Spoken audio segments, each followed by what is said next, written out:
Gyome Himejima adalah salah satu seorang pilar dalam serial anime Kimetsu no Yaiba. Memiliki badan besar, kekar, dan berotot. Rambutnya berwarna hitam, memakai tasbih bola berwarna merah pada tangan serta lehernya. Sebagai seorang pilar, tentunya Gyome Himejima mempunyai ciri khas tersendiri, yaitu memakai haori berwarna hijau kecoklatan bermotif tulisan kanji Jepang, dan menggunakan senjata pemburu iblis yang paling berbeda dari pilar lainnya, yaitu bola besi berduri dan kapak besi yang terhubung oleh rantai yang cukup panjang. Tinggi, berat badan, serta umurnya adalah 220 cm, 130 kg, dan 27 tahun. Sebelum jadi seorang pilar yang hebat, gagah, dan berani, ternyata seorang Gyome Himejima telah mengalami lika-liku kehidupan yang berat. Nah, pada kesempatan kali ini, Mimin akan ceritakan secara lengkap dan jelas mengenai kisah hidup Gyome Himejima sang pilar batu. Seperti apakah kisah hidupnya? Oke sob, welcome to Ops Anime.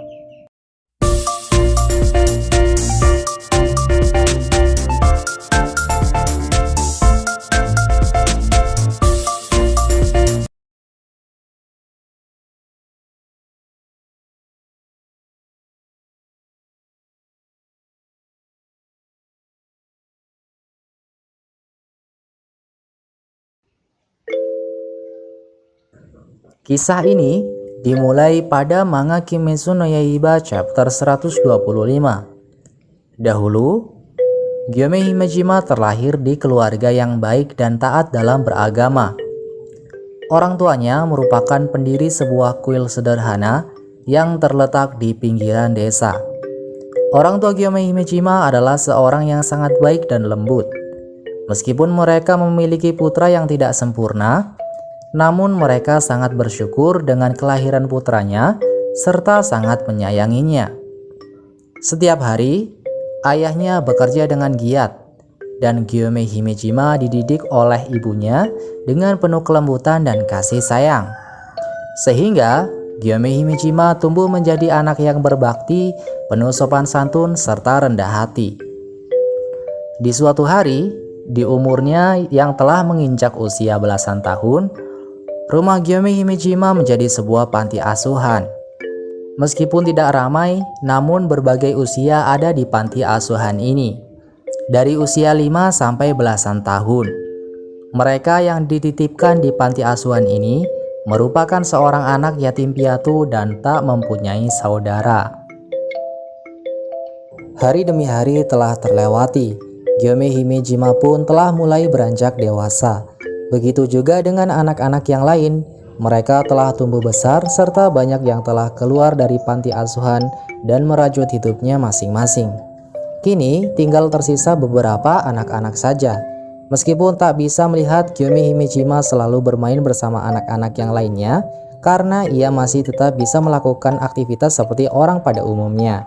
Dikarenakan ia bisa merasakan hawa sesuatu dengan kuat. Kehidupan ini berlangsung seperti biasanya. Sangat tenang, damai, dan harmonis. Namun, beberapa waktu kemudian, terjadi sebuah hal yang menjadikan. Ayah dan ibu Gyome Himejima meninggal karena terserang penyakit. Sehingga, mau tidak mau, Gyome Himejima harus mengambil alih peran sebagai orang tua untuk anak-anak yang tersisa. Gyome Himejima bekerja dengan keras untuk menghidupi mereka, serta mendidik mereka dengan penuh kesabaran. Meski lelah dan keringat membasahi tubuhnya, Gyome Himejima tak pernah merasa kesusahan demi masa depan anak-anak yang ia didik. Akhirnya, usahanya pun tak sia-sia. Gyome Himejima dan para anak-anak didiknya hidup dengan rukun, seperti halnya saudara kandung. Tawa yang ceria di wajah mereka membuat Gyome Himejima tersenyum lega dan bahagia. Tahun demi tahun terlewati. Berbagai macam peristiwa yang mereka jalani telah tersimpan hangat di dalam memori. Namun, pada suatu hari, terjadilah hal mengerikan yang menimpa Gyome Himejima dan para anak-anak. Di suatu malam saat Gyome Himejima baru pulang dari pekerjaannya, ia melakukan rutinitasnya, yaitu membakar dupa bunga wisteria demi keamanan kuil dari serangan iblis. Lalu ia bersiap untuk makan malam bersama. Akan tetapi, salah satu anak yang bernama Kaigaku melanggar peraturan kuil dan tak kunjung pulang hingga malam hari. Ternyata, Saat itu Kaigaku sedang lari terbirit-birit menuju kuil karena dikejar iblis. Sebab terpojok dan hampir dimangsa oleh iblis, Kaigaku pun memberitahu kepada iblis tersebut supaya memangsa Gyome Himejima beserta anak-anak yang ada di kuil. Akhirnya, iblis itu pun menyetujuinya. Kaigaku dibebaskan dan segera pergi ke kuil untuk mematikan dupa Wisteria agar iblis tersebut bisa masuk. Kemudian, Kaigaku pun pergi entah kemana tanpa merasa bersalah sedikit pun. Walhasil, iblis itu pun langsung masuk ke kuil tempat Gyome dan anak-anak lainnya berada. Angin yang kencang masuk, sehingga seluruh lilin mati karena tertiup angin. 4 anak langsung tewas dalam sekejap. 3 anak yang tersisa beralih karang kabut tanpa mendengar perintah Gyome. Lalu 3 anak itu pun tewas. Kini, tinggal tersisa Gyome Himejima dan anak berusia 4 tahun yang bernama Sayo. Hanya ia yang mendengarkan perintah Gyome dan menangis ketakutan di belakangnya. Akhirnya Gyome pun menghajar iblis tersebut dengan sekuat tenaga. Ia memukul kepala si iblis hingga matahari terbit. Akhirnya malam yang mengerikan pun usai. Badan si iblis juga telah berubah menjadi debu karena terbakar sinar matahari. Gyome Himejima terhening diam karena kelelahan dan terluka. Lalu tak lama kemudian tetangga sebelah yang rumahnya agak dekat pun datang demi memeriksa keadaan.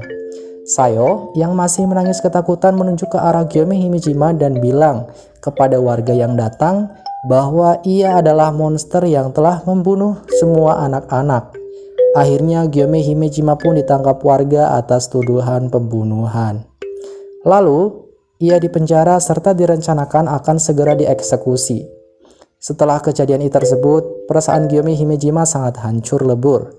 Padahal ia telah melakukan yang terbaik untuk keselamatan Sayo, namun sayangnya Gyome malah harus menerima kenyataan yang sangat pahit. Sejak saat itu, Gyome Himejima pun tak pernah percaya lagi kepada siapapun, mau sebaik apapun orangnya. Ia akan selalu memendam keraguan kepada setiap orang yang ditemuinya. Karena menurutnya semua orang akan menunjukkan sifat aslinya ketika ia sedang terpojok. Beberapa hari Gyome Himejima telah tinggal di penjara dengan baju yang lusuh dan penuh noda darah. Dalam heningnya, Gyome Himejima hampir putus asa untuk menjalani hidup. Namun, tak lama kemudian datang seorang pemuda menggunakan haori berwarna putih. Dia adalah Kagaya Ubuyashiki saat masih berusia 14 tahun. Kagaya Ubuyashiki mengunjungi Gyome Himejima untuk membebaskan Gyome dari penjara. Lalu, Gyome pun dibawa ke kediamannya serta diberi kelayakan hidup. Kagaya juga percaya kepada Gyome bahwa Gyome tak pernah melakukan pembunuhan. Mendengar perkataan Kagaya Ubuyashiki yang penuh dengan kelembutan serta menenangkan hati, Gyome Himejima pun sangat berterima kasih dan akan mendedikasikan hidupnya untuk menjaga Kagaya Ubuyashiki berserta keluarganya. Berawal dari sinilah, Gyome Himejima mulai melakukan latihan untuk menjadi seorang pemburu iblis. Dan ternyata, karena bakatnya yang sangat luar biasa, Gyome Himejima dapat mencapai peringkat pilar hanya dalam waktu 2 bulan. Bahkan, ia merupakan pilar yang menggunakan 3 senjata sekaligus dan dianggap sebagai yang terkuat. Serta Gyome lah pilar yang memiliki hubungan terdekat dengan Kagaya Ubuyashiki. Ratusan iblis telah Gyome kalahkan. Ia juga menyelamatkan Kocho Kanae dan Kocho Shinobu saat mereka beserta keluarganya diserang oleh iblis. Karena hal ini, Gyome Himejima sangat dihormati dan disegani oleh para pilar serta anggota pemburu iblis lainnya. Singkat cerita, ini adalah hari di mana peperangan dengan Muzan akan segera dimulai. Gyome Himejima sedang berada di kediaman Ubuyashiki dan merawat Kagaya, sebab penyakitnya yang semakin parah serta memburuk. Gyome Himejima sangat sedih melihat keadaan Kagaya saat ini. Namun, tiba-tiba Kagaya memberitahu Gyome bahwa Muzan akan datang ke rumahnya dalam waktu 5 hari ke depan. Lalu ia pun menjelaskan kepada Gyome bahwa ia akan menjadikan dirinya sendiri sebagai umpan. Mendengar perkataan itu pun Gyome meneteskan air matanya. Betapa sangat berat hati untuk Gyome membiarkan Kagaya sebagai umpan. Akan tetapi Gyome pun tak bisa berbuat apa-apa. Karena menurut Kagaya ini adalah keputusan terbaik untuk mengalahkan Muzan. Akhirnya tibalah hari di mana peperangan terjadi. Muzan benar-benar datang dan terjebak sesuai dengan rencana. Ia berhasil dipojokkan oleh Tamayo, lalu Gyomei pun menghancurkan kepalanya. Namun Gyomei sudah tahu bahwa Muzan takkan pernah kalah meskipun kepalanya telah dipenggal berkali-kali. Karena ledakan yang sangat hebat serta api yang besar menyala, para pilar pun datang dan langsung menggunakan jurus pernafasannya masing-masing untuk menyerang Muzan. Akan tetapi dalam sekejap, tiba-tiba semua pemburu iblis yang ada di tempat Muzan berada dipindahkan bersama Muzan ke kastil tak terbatas. Di sana Gyomei kebagian jatah melawan Kokushibo saat Muichiro Tokito, Sanemi, serta Genya sedang terluka parah. Pertarungan yang sengit nan epik berlangsung seru. Keduanya saling baku hantam satu sama lain. Bahkan Gyomei Himejima mampu bertarung seimbang melawan Kokushibo serta berulang kali melakukan serangan yang membuat Kokushibo sangat kewalahan. Dan pertarungan ini pun dimenangkan oleh pihak pemburu iblis. Namun Muichiro Tokito dan Genya Shinazugawa harus gugur dalam pertempuran. Dengan perasaan marah yang meluap-luap, Gyomei Himejima dan Sanemi Shinazugawa langsung bergegas ke tempat Muzan berada. Sesampainya di sana, mereka pun langsung melukai Muzan dengan serangan yang brutal. Namun, meski telah dilukai berkali-kali serta dikeroyok oleh banyak pemburu iblis, Muzan masih tetap sulit untuk dikalahkan. Sehingga Gyomei dan para pilar lainnya pun menggunakan penglihatan tembus pandang serta pedang merah. Meskipun masih tetap sulit untuk dikalahkan, namun kecepatan regenerasi Muzan menurun. Tak lama kemudian, Muzan marah sebab efek racun milik Tamayo. Lalu ia pun melakukan serangan yang membuat para pilar terluka parah. Saking parahnya, Gyomei pun harus kehilangan salah satu kakinya. Meski begitu, Gyomei Himejima dan para pilar lainnya tetap gigih untuk bertarung hingga titik darah penghabisan. Sampai akhirnya Muzan mati terbakar cahaya matahari. Dengan luka yang sangat parah memenuhi tubuhnya, Gyomei Himejima tergeletak lemas dan tak berdaya. Lalu, sebelum meninggal, ia berhalusinasi bertemu dengan para anak-anak didiknya. Mereka pun meminta maaf atas kejadian saat di kuil, serta menjelaskan bahwa mereka berlari karang kabut karena ingin mencari bantuan serta alat yang berguna untuk melawan iblis tersebut. Gyomei pun memahaminya. Ia juga meminta maaf karena tak bisa melindungi mereka semua.